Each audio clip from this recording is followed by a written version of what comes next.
Hello students, this is Prachi. Welcome to our channel. आज हम करने वाले हैं क्लास 12 चैप्टर 7 अल्टरनेटिंग करंट की कंप्लीट बैक एक्सरसाइज। अगर आपको कोई भी पर्टिकुलर क्वेश्चन देखना है तो आप डिस्क्रिप्शन बॉक्स में जाकर टाइम स्टैम्प देख सकते हैं, वहाँ आप क्लिक करेंगे तो आपका क्वेश्चन वहीं से स्टार्ट हो जाएगा। ऑल्सो इस चैप्टर की कोई भी वीडियो आपसे मिस हो गई है तो उसका लिंक आपको डिस्क्रिप्शन बॉक्स में मिल जाएगा, एज वेल एज यहाँ तक कि जितने चैप्टर्स हमने कवर कर लिए हैं उन सब का लिंक आपको डिस्क्रिप्शन बॉक्स में मिल जाएगा, आप जाके प्लीज गो थ्रू कर सकते हैं। तो स्टार्ट करते हैं फर्स्ट क्वेश्चन के साथ। फर्स्ट क्वेश्चन स्टार्ट करने से पहले मैं एक बार आपको पूरे चैप्टर में जो जो हमने फॉर्मूलाज पढ़े हैं वो एक बार मैं आपको रिवाइज करवा देती हूँ।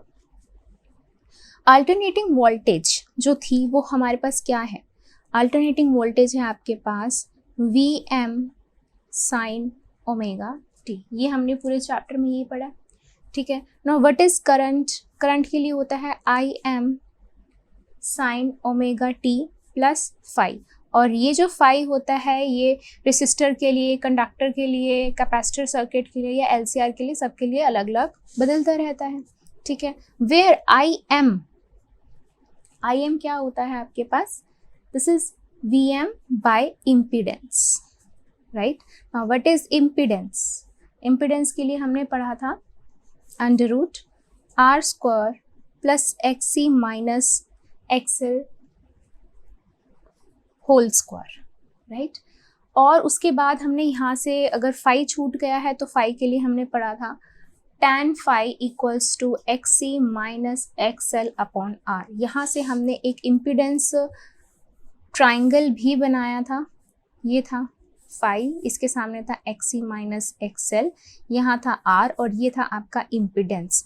तो इम्पीडेंस निकल के आया था R square plus XC minus XL whole square. यहाँ से tan फाई परपेंडिकुलर अपॉन में बेस, तो यहाँ से भी tan फाई जस्टिफाई होता है, ठीक है। ये सब पढ़ा था हमने। उसके बाद what is XC? Capacitive reactance, जिसका फॉर्मूला क्या होता है 1 अपॉन में ओमेगा C, ठीक है। XC इंडक्टेंस, ठीक है। और ये क्या होता है आपका ओमेगा L। एक तरीके से ये किसका काम कर रहे होते हैं? ये कैपेसिटर वाले सर्किट के अंदर एक रेसिस्टर का काम कर रहा होता है, ये इंडक्टर वाले सर्किट के अंदर एक रेसिस्टर का काम कर रहा होता है। यही हमने पढ़ा था, तभी ये इम्पीडेंस के फॉर्मूले में ऐसे वर्क करते हैं। और ये किसके लिए होता है? ये होता है आपका LCR सर्किट के लिए इम्पीडेंस, जिसके अंदर तीनों होते हैं, ठीक है। सिर्फ रेसिस्टर के लिए ये हो जाएगा, सिर्फ कैपेसिटर के लिए ये हो जाएगा, सिर्फ इंडक्टर के लिए ये हो जाएगा, राइट। तो ये रहता है।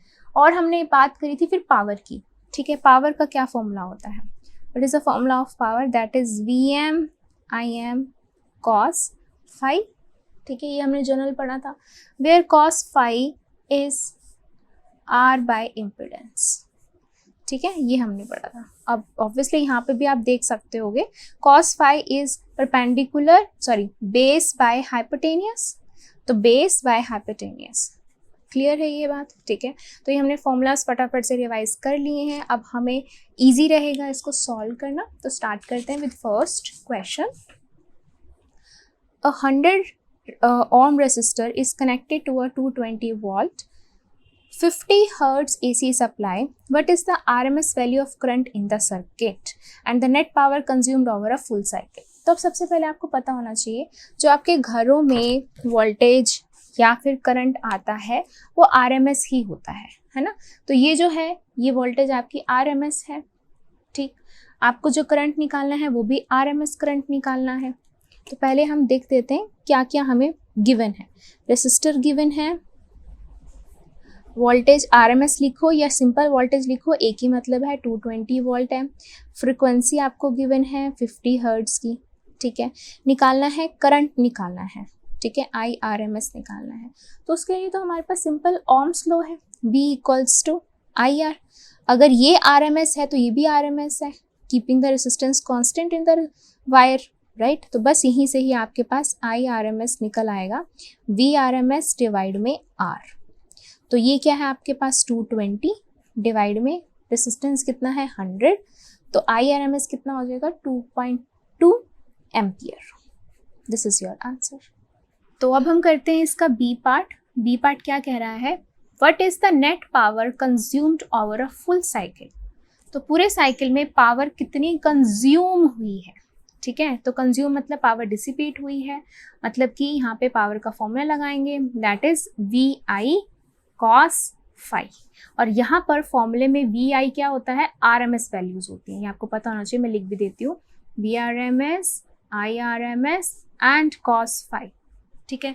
अब हम यहाँ पर किसकी बात कर रहे हैं, रेसिस्टर की बात कर रहे हैं, यानी कि एक ऐसा सर्किट जिसके अंदर रेसिस्टेंस लगा हुआ है ना। तो हमने पढ़ रखा था for resistive circuit, for resistive circuit बिल्कुल सबसे पहला ही टॉपिक था, फेज जो था करंट का और वोल्टेज का सेम था, फेज सेम था बिटवीन करंट एंड वोल्टेज, यानी कि उनके फेज डिफरेंस जो था वो 0 था, and cos phi is 0, phi is 0, तो कॉस 0 क्या हो जाता है 1, cos 0 is 1, और 1 को जब मैं यहाँ पुट करूंगी मुझे क्या मिलेगा, सिर्फ VRMS into IRMS।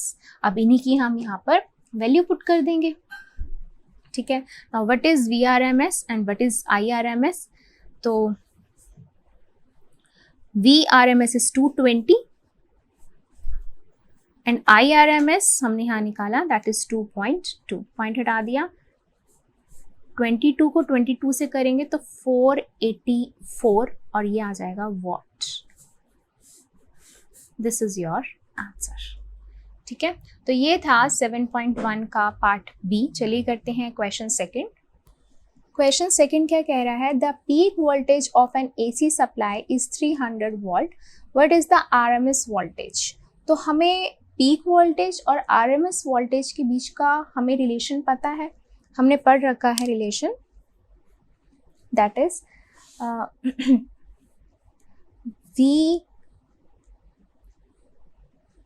VRMS is equals to V peak में जो होती है मैक्सिमम डिवाइड में क्या होता है, √2 होता है, ठीक है, ये हमने पढ़ रखा है।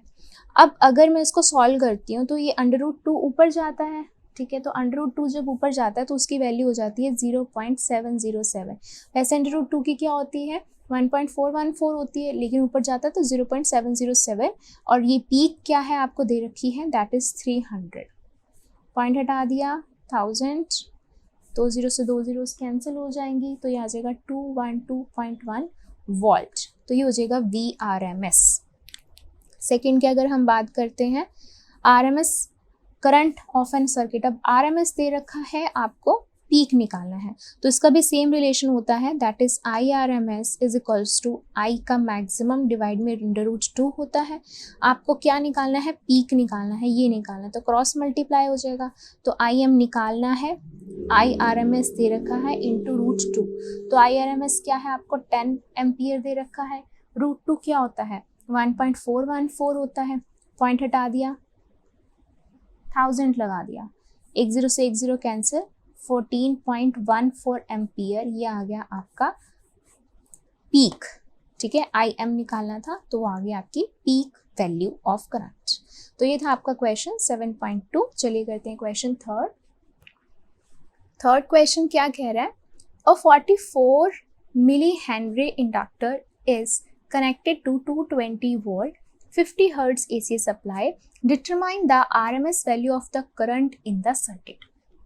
तो अभी देखो यहाँ पे सर्किट कौन सा, सिर्फ इंडक्टर वाला सर्किट है ना, सिर्फ एक ऐसा सर्किट जिसके अंदर इंडक्टर लगा हुआ है। तो देखो ऐसे बना लेते हैं एक बार के लिए, तो ये होगी इस तरीके से, इंडक्टर लगा है, ठीक है, तो वोल्टेज कितनी जा रही है 220, ओके, और फ्रिक्वेंसी कितनी है 50 हर्ट्ज की फ्रिक्वेंसी है, ये इंडक्टर 44 मेगा हेनरी का है। तो आपको क्या निकालनी है, RMS वैल्यू निकालनी है करंट की। ऑब्वियसली जो इसके अंदर करंट जाएगा वही आपकी RMS होती है। हमें पता है कि ये ओम्स लॉ क्या कहता है, V इक्वल्स टू IR कहता है, ठीक है। और अगर ये इंडक्टर वाला इंडक्टेंस वाला सर्किट है तो उसके अंदर रेसिस्टेंस की बजाय क्या लगा होगा, उसके बजाय रेसिस्टेंस के अंदर क्या होगा, रिएक्टेंस होगा, है ना, रिएक्टेंस होगा, यानी कि XL होगा। तो यहाँ पे क्या हो सकता है, v equals to I into XL, ये नीचे चला जाएगा, v अपॉन में एक्सएल इक्वल्स टू आई। और अगर RMS चाहिए तो ये भी RMS है, बस यही को ही हम यहाँ पर फाइनली लिख देंगे। पहले तो हम लिखेंगे जो जो हमें दे रखा है। तो हमें दे रखा है यहाँ पे दिस इज 4 मिली हेनरी, है ना। इसको हम लिख सकते हैं 4 इंटू 10⁻³ हेनरी, ठीक है। और VRMS आपको दे रखी है 220, जो नॉर्मल सर्किट्स में जाती है 220 वोल्ट दे रखा है। फ्रिक्वेंसी आपको दे रखी है 50 हर्ट्ज की दे रखी है।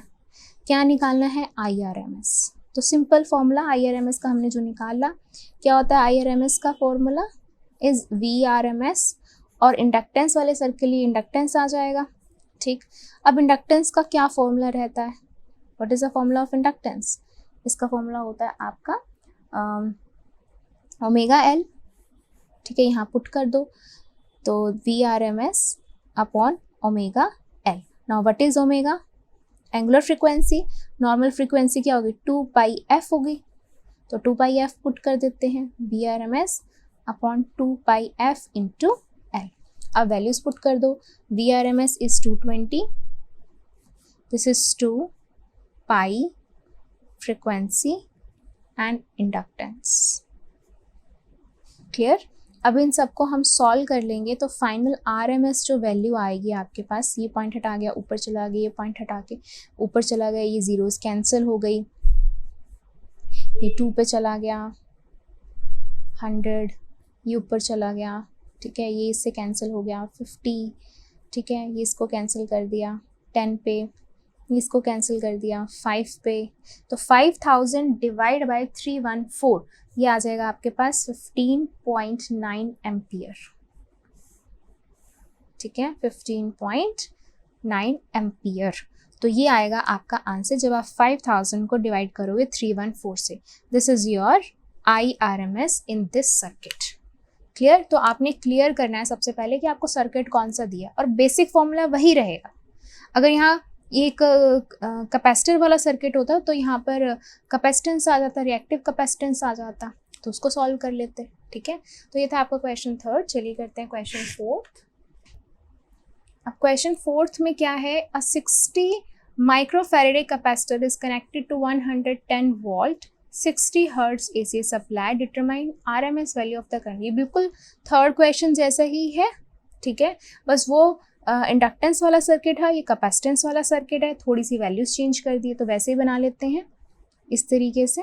ये जा रही है वैल्यू, अब यहाँ पे कैपेसिटेंस लगा हुआ है, ठीक है। कैपेसिटर लगा है कितना 60 माइक्रोफैरेडे का, यहाँ पे जा रही है 110 वोल्ट, सब वो जो फ्रिक्वेंसी है 60 हर्ट्ज की फ्रिक्वेंसी है। अगेन आपको IRMS निकालना, तो V इक्वल्स टू IR। अब यहाँ पे कैपेसिटेंस वाला सर्किट है तो V इक्वल्स टू IXC हो जाएगा, और RMS की बात करें तो VRMS डिवाइड में XC is equals to IRMS हो जाएगा। बस यही वैल्यू निकालनी है आपको, राइट। तो पुट करते हैं। अब क्या क्या दे रखा है, C दे रखा है आपको 60 माइक्रोफैरेडे, तो माइक्रो के लिए क्या लग जाएगा 10⁻⁻6 हो जाएगा, ठीक। फिर वोल्टेज VRMS दे रखी है आपको कितनी 110, राइट। फिर फ्रिक्वेंसी आपको दे रखी है कितनी 60 हर्ट्ज। IRMS का फॉर्मूला लगा दो यहाँ पे, VRMS डिवाइड में XC। Now what is XC, reactive capacitance, which is the what is the formula 1 upon में omega C. What is omega 2πf, right। तो वैल्यूज यहाँ पुट कर देंगे, IRMS is equals to VRMS divide में 1 upon 2πf into C। अब ये क्या हो जाएगा, रेसिप्रोकल होके ऊपर हो जाएगा, ऊपर चला जाएगा, ठीक है। तो ये हो जाएगा VRMS इंटू 2πfC। तो वैल्यूज पुट कर दो यहाँ पर 110 टू 3.14, फ्रिक्वेंसी 60, कैपेसिटेंस 60 इंटू 10⁻⁻6, ठीक है। पॉइंट हटा दिया, 2 जीरोस कैंसिल हो गई, ठीक है। ये हो जाएगा 22 मल्टीप्लाई बाय 36 मल्टीप्लाई 314, तो टोटल RMS आपके पास यहाँ पे आ जाएगा यहाँ पे 10 की पावर -6 भी है, यानी कि ये डिवाइड में आ रहा है ना, तो डिवाइड में आ रहा है, वो भी चीज़ ध्यान रखेंगे। ये तो फाइंड करके आपके पास टोटल आएगा 2.49 एम्पियर। ठीक है, दिस इज योर IRMS कौन से वाले सर्किट के लिए, कैपेसिटेंस वाले सर्किट के लिए। ठीक है, तो ये था क्वेश्चन नंबर 4। चलिए करते हैं क्वेश्चन नंबर 5। नाउ क्वेश्चन 5 क्या कह रहा है कि इन क्वेश्चन 3rd और 4th में what is the net power absorbed by the each circuit over a complete cycle, explain your answer. तो उन्होंने बोला है कि 3rd और 4th क्वेश्चन में नेट पावर बताओ कितनी एब्जॉर्ब हुई है एक कंप्लीट साइकिल के लिए, नेट पावर यानी कि एवरेज पावर आपको बतानी है। ठीक है, एंड एक्सप्लेन योर आंसर। तो अब यहाँ पर देखो, हमें पता है कि एक इंडक्टर के लिए हमने जो पूरे के पूरे करे थे, हमने पहले आर रेसिस्टर वाला सर्किट करा था, फिर इंडक्टर वाला किया था, फिर कैपेसिटर वाला किया था, फिर LCR सर्किट किया था। रेसिस्टर वाले के लिए वोल्टेज और करंट का सेम फेज आ रहा था, है ना, सेम फेज था, फाई में कोई डिफरेंस नहीं था, सेम फेज था। लेकिन इंडक्टर वाले के लिए जो करंट था वो पीछे चल रहा था वोल्टेज से। कितना पीछे चल रहा था, π/2, तो -π/2 की वैल्यू थी। और कैपेसिटेंस में जो करंट था वो वोल्टेज से आगे चल रहा था π/2, तो उनके अंदर फेज में ये डिफरेंस था। ठीक है, तो पावर एवरेज होती कितनी है, what is the power average. Average के लिए VRMS IRMS cos फाई, और फाई क्या होगी, ±π/2। ठीक है, इसके लिए प्लस हो जाएगी, इसके लिए माइनस हो जाएगी। और cos 90 कितना होता है, cos 90 प्लस हो माइनस हो होगा तो 0 होगा, तो दिस विल बी 0। तो पावर कितनी हो जाएगी, वो हो जाएगी आपके पास 0। पावर एवरेज कितनी हो जाएगी, 0 हो जाएगी। जब इसके लिए होता है तो सेम फेज होता है, फाई में कोई डिफरेंस नहीं होता, दोनों का सेम फेज होता है, तो उसके लिए हम एवरेज पावर निकाल लेते हैं। और याद करिए, जब पावर हमारी एवरेज पावर 0 आ रही होती है, उस टाइम पे जो करंट हो जा रहा होता है तो उसे हम क्या बोलते थे, वॉटलेस करंट। याद आया, ठीक है, जो करंट कंज्यूम हो रहा होता था या करंट जो जा रहा होता था, जब पावर एवरेज पावर 0 होती है, नो पावर लॉस, तो उस करंट को हम क्या बोलते हैं, वॉटलेस करंट बोलते हैं। तो यहाँ हम लिख देते हैं कि इंडक्टर में, in inductor, so in inductor current lags behind voltage by π/2, and in capacitor it is ahead by π/2। ठीक है, तो आपने इसको इस तरीके से एक्सप्लेन किया है। तो ये था आपका क्वेश्चन नंबर 5। चलिए करते हैं क्वेश्चन नंबर 6। तो क्वेश्चन नंबर 6 क्या कह रहा है, a charge 30 microfarad capacitor is connected to 27 milli henry inductor, what is the angular frequency of the free oscillation of the circuit. तो याद करिए, सबसे पहले यहाँ पर क्या बोला गया, एक ऐसा सर्किट है जिसके अंदर कैपेसिटर भी लगा हुआ है, जिसके अंदर इंडक्टर भी लगा हुआ है, राइट।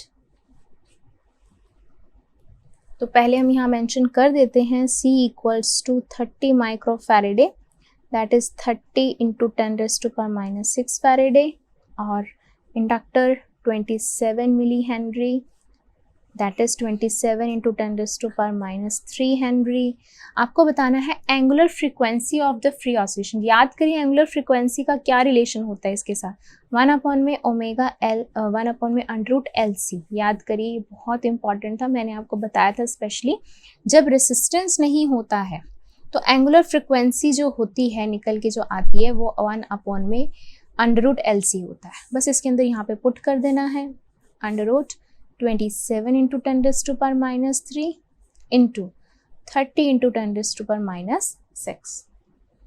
ठीक है, तो ये आ जाएगा आपके पास, इसको इससे मल्टीप्लाई कर देंगे एंड दिस विल बी, इसको आप ऐसे लिख सकते हैं,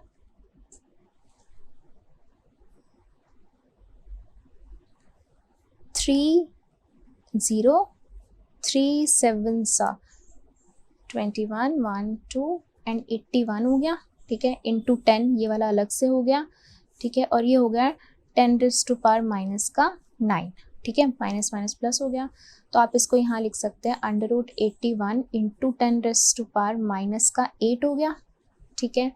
अब क्या कर सकते हैं हम इसको, जब इसको हम अंडर रूट से बाहर लेकर आएंगे, ठीक है, तो क्या हो जाएगा, देखो 1/√81 इंटू, इसको जब हम करेंगे 10⁻⁻8 की अंडर रूट ये हो गया, ठीक है, तो ये तो हो गया आपका 1/√, ये तो 9 हो गया, इसको से कैंसिल कर दिया 4, 10⁻⁻4 तो ऊपर जाके 10⁻4 हो जाएगी, ठीक है। तो ये हो जाएगा 10,000 डिवाइड में 9, this is equals to 1.1 into 10⁻3, और फ्रिक्वेंसी, एंगुलर फ्रिक्वेंसी का क्या होता है, रेडियन पर second, this is your answer, ठीक है। तो ये था आपका क्वेश्चन नंबर 6। चलिए करते हैं क्वेश्चन नंबर 7। तो अब क्वेश्चन 7.7 क्या कह रहा है, a series LCR circuit with resistance 20 ohm, inductor 1.5 henry, capacitor 35 microfarad is connected to a variable frequency 200 volt AC supply. When the frequency of the supply equals the natural frequency of the circuit, what is the average power transferred to the circuit in one complete cycle? तो यहाँ सबसे पहले आपको पूछा है, average power पूछा है, किसके लिए, एक LCR सर्किट के लिए, और तीनों के तीनों सीरीज में लगे हैं। तो एक बार सर्किट ड्रॉ कर लेते हैं कि ये रही AC सप्लाई 200 वोल्ट की, और यहाँ पे रेसिस्टर लगा हुआ है, यहाँ इंडक्टर लगा हुआ है, और यहाँ पर कैपेसिटर लगा हुआ है, ठीक है। रेसिस्टर है आपका 20 ओम, इंडक्टर है आपका 1.5 हेनरी, कैपेसिटर है आपका 35 माइक्रोफैराडे, ये सब सीरीज में लगे हैं 200 वॉट की सप्लाई के साथ, ठीक है।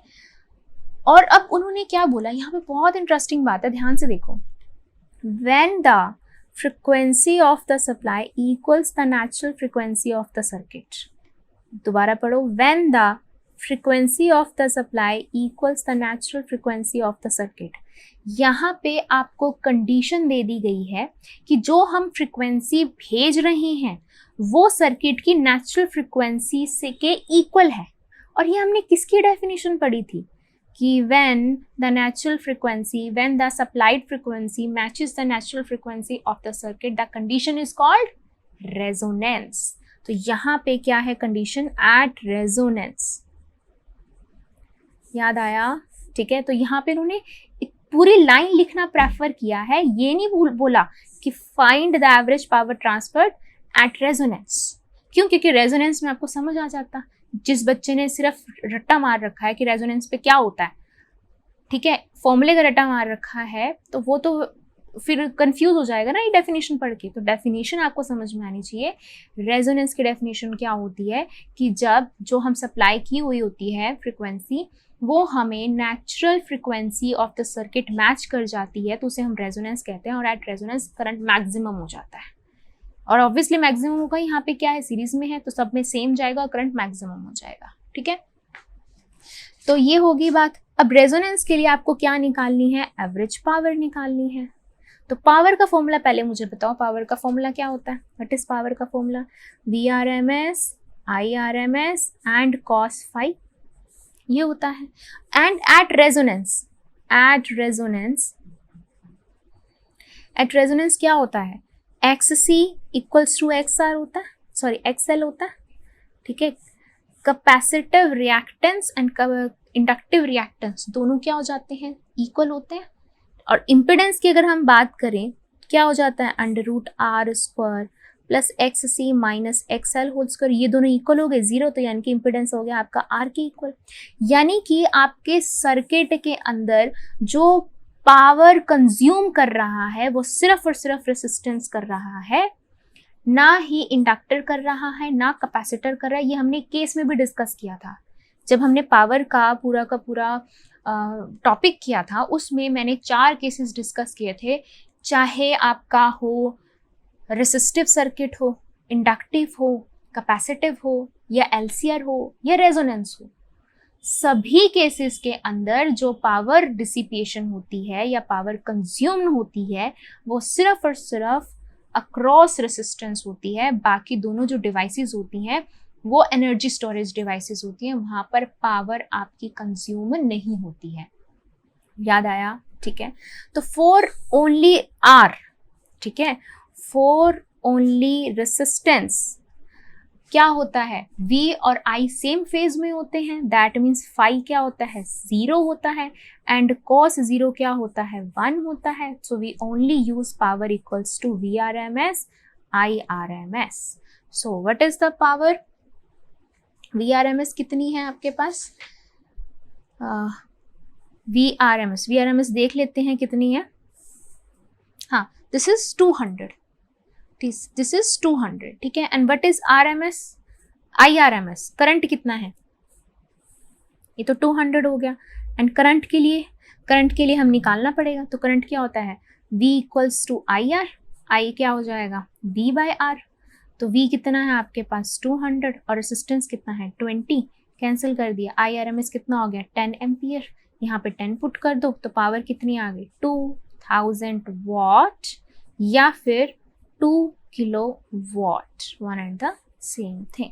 This is your answer. तो देखो, आपको कंफ्यूजन क्रिएट करने के लिए सारी वैल्यूज दे दी, जबकि इनका यूज भी नहीं था, है ना। आपको कॉन्सेप्ट समझ में आना चाहिए, फॉर्मूला समझ में आना चाहिए कि क्या यूज होगा और क्यों यूज होगा। तो बस कॉन्सेप्ट क्लियर है तो आप इजीली अपने न्यूमेरिकल्स भी आप कर सकते हैं, ठीक है। तो ये था आपका ये क्वेश्चन 7.7। चलिए करते हैं next question. So question 8 is, ये आपको फिगर ऑलरेडी दे रखी है, इसके अंदर L की वैल्यू दे रखी है, इसके अंदर C की वैल्यू दे रखी है, R की वैल्यू दे रखी है, ठीक है, इसकी वैल्यू 230 दे रखी है, ये सब दे रखी है आपको। आपको क्या करना है, determine the source frequency which drives the circuit in resonance. आपको सोर्स फ्रिक्वेंसी निकालनी है जिसकी वजह से सर्किट रेजोनेंस में आए। इसका क्या मतलब है, रेजोनेटिंग फ्रिक्वेंसी चाहिए आपको, यानी कि you have to find resonating frequency. And resonating frequency क्या होती है वो हमें पता है, omega equals to 1/√LC। This is resonating frequency, ठीक है। तो इसको हम कैलकुलेट कर लेते हैं। 1/√, what is L 5 Henry, what is C 80 micro के लिए क्या हो जाएगा 10⁻⁻6 हो जाएगा, ठीक है। तो ये आ जाएगा 1/√400 इंटू 10⁻⁻6, और ये जब बाहर निकलेगा दिस विल बी 20 इंटू 10⁻⁻3, और ये 1000 ऊपर चला जाएगा, नीचे 20 कैंसिल होके कितना आ गया 50। तो ओमेगा आ गया आपके पास 50 रेडियन पर सेकेंड, ठीक है। This is the resonating frequency, ठीक है। First part done. Second part क्या कह रहा है, obtain the impedance of the circuit and the amplitude of the current at resonating frequency, ठीक है। amplitude of the current and impedance। तो सबसे पहली बात impedance का फॉर्मूला लिख देते हैं। what is impedance, √R² plus XC minus XL whole square. अब एट रेजोनेटिंग फ्रिक्वेंसी यानी कि एट रेजोनेंस पे क्या होता है, ये दोनों इक्वल होते हैं। एट रेजोनेंस XC इक्वल होता है XL के, तो ये तो हो गई 0। तो इम्पिडेंस किसके इक्वल हो गया, रेसिस्टेंस के, ठीक है। And what is the resistance, resistance आपको 40 ओम दे रखा है, तो इम्पिडेंस भी कितना हो गया आपका 40 ओम एट रेजोनेंस कंडीशन। फिर निकालना है amplitude of current. Amplitude of current का मतलब क्या होता है, करंट की पीक वैल्यू, है ना, करंट की पीक वैल्यू, बिकॉज रेजोनेंस पे क्या मिलता है हमें, पीक वैल्यू, यानी कि IM आपको फाइंड करना है।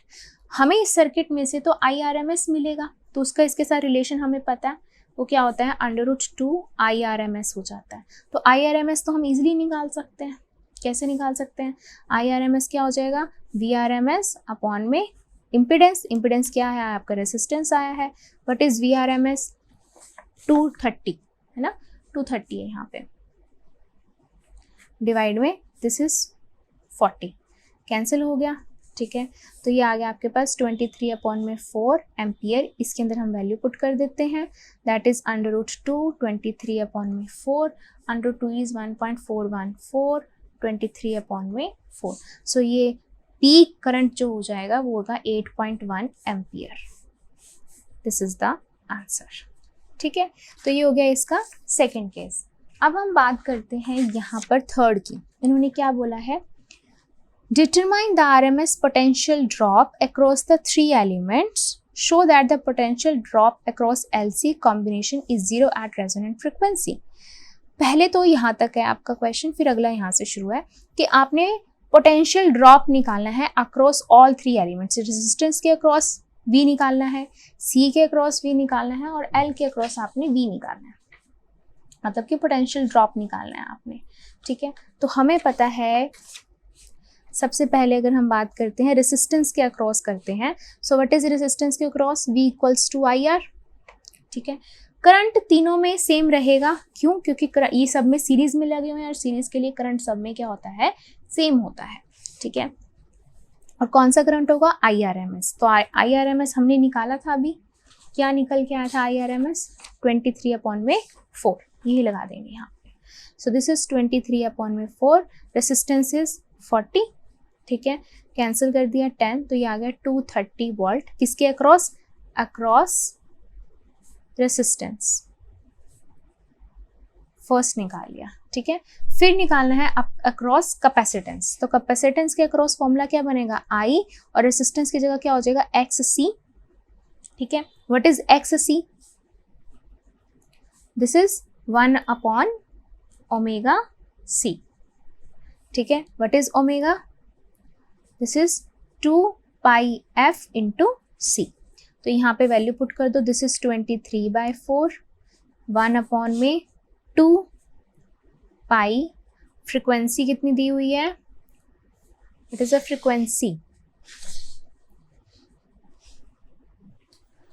फ्रीक्वेंसी आपको यहाँ नहीं दी हुई है, राइट। तो अब यहाँ पर ध्यान से देखिए, ये रेजोनेटिंग फ्रीक्वेंसी की बात हो रही है ना, पूरा सर्किट आपका रेजोनेटिंग फ्रीक्वेंसी पे है।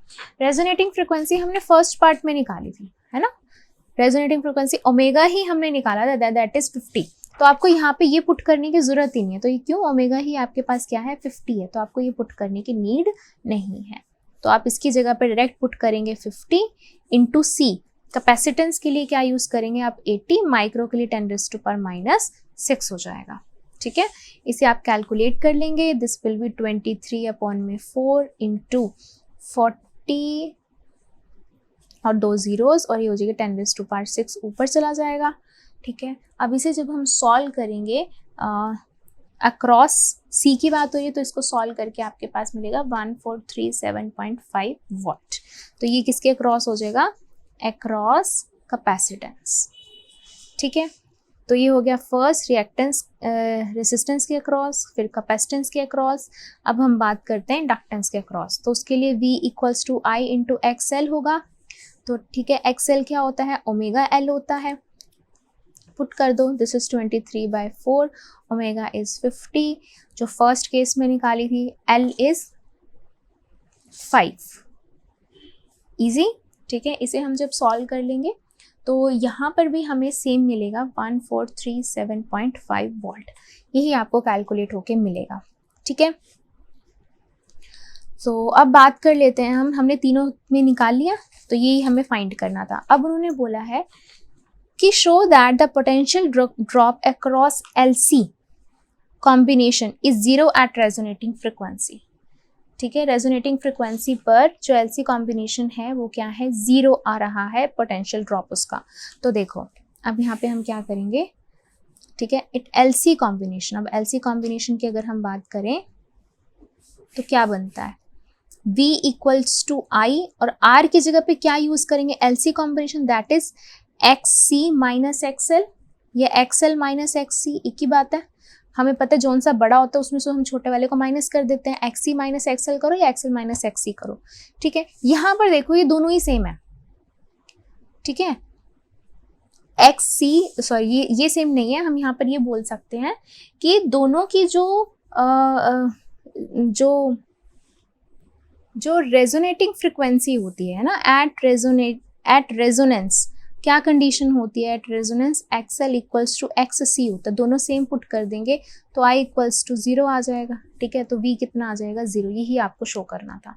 ये लिखना बहुत जरूरी है कि रेजोनेंस पे XC इक्वल होता है XL के, दैट्स वाई जो वोल्टेज निकल के आती है वो 0 आती है, और यही आपको शो करना था, ठीक है।